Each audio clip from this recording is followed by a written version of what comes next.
થોડું ફાસ્ટ જઈશું સાથીઓ। અમદાવાદમાં ભાજપ ભારતીય જનતા પાર્ટીના ભ્રષ્ટાચારની પોલ ખોલ યોજના, તેમના વિકાસનો ભ્રષ્ટાચાર, તેનો એક વધુ નમૂનો હું આપની સમક્ષ રજૂ કરી રહ્યો છું।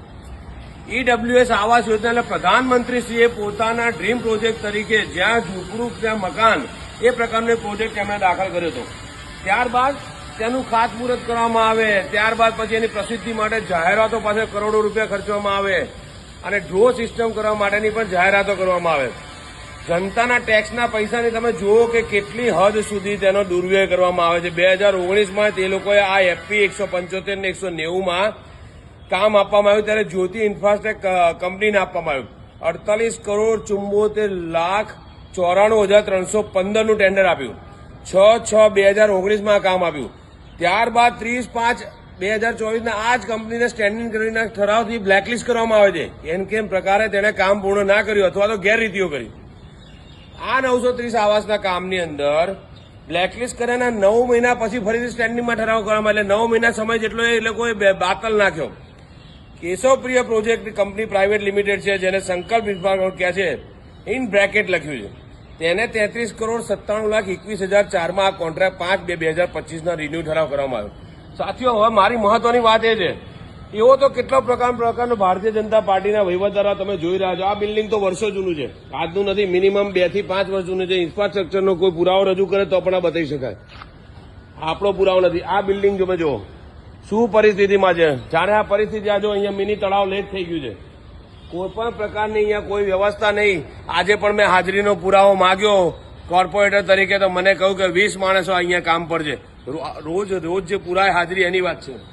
આ તમે જો કોઈ પણ બિલ્ડિંગ છે તો એના કોઈ પણ નકુજા નથી, ગ્રાઉન્ડમાં કોઈ વર્ક નથી, ક્યાંય પણ ગ્રાઉન્ડ વર્ક નથી, બધી જગ્યાએ ખાડા ખોદી નાખ્યા છે, કોઈ પણ પ્રકારનું કામ આ કરવામાં આવ્યું નથી। પ્રધાનમંત્રી આવાસ યોજનામાં જયારે સૌથી પહેલું ખાતમુહૂર્ત કરવામાં ત્યારે જાહેરાતો કરવામાં આવે, મોટી મોટી એક પાનાની જાહેરાતો, ત્યારબાદ પાછું એને ડ્રો સિસ્ટમ કરવાની ત્યારે જાહેરાત કરવામાં આવે, લોકાર્પણ કરવાનું ત્યારે જાહેરાત। પ્રજાના ટેક્સના નાણાં છે ને કઈ રીતે દુર્વ્યય કરે ને ભારતીય જનતા પાર્ટીથી શીખવાની જરૂર છે।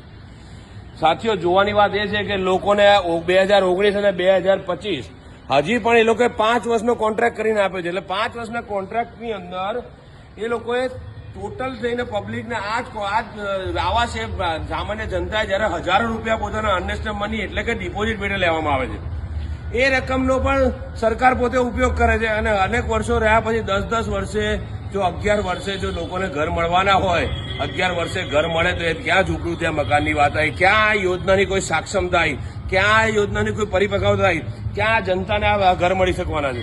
બહુ જ ગંદી હાલતમાં અમે જોયું, બધી જગ્યાએ વિઝિટ મારીને જોયું છે। તમે જુઓ સાથીઓ, આ છે ભારતીય જનતા પાર્ટીના વિકાસની, તેના કોન્ટ્રાક્ટરોની મિલીભગત અને તેના વહીવટદારોની, સૌ બધા ભેગા થઈને ભ્રષ્ટાચાર કરે છે। 10-10, 11-11 વર્ષ સુધી જનતાને ઘર ના મળે એવી કેવી વ્યવસ્થા ઉભી કરવામાં, કેટલા ગુનેગારો અને તાત્કાલિક બ્લેકલિસ્ટ તો ઠીક છે, જેલ ભેગા કરવા જોઈએ, કેમ કે જનતાના પૈસા જોડે ખિલવાડ છે।